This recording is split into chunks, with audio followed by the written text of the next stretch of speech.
How to add logo in Figma. In today's video, I'll show you how to add a logo in Figma, whether it's an image file, an SVG or a vector. Let's get started. First, make sure you have downloaded Figma on your device. After that, open Figma app.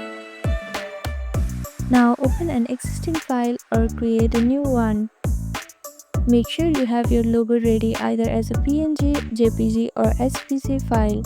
Now simply drag and drop the logo file from your computer to directly into your Figma canvas, or you can go to the stop menu and click File, then click on Place Image option.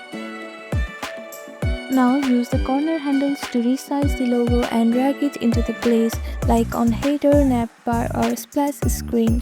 If you have imported an SVG file, you can click on the individual parts and change the fill colors right inside the Figma.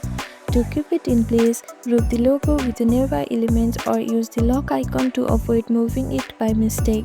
And that's it. This is how you add a logo on Figma.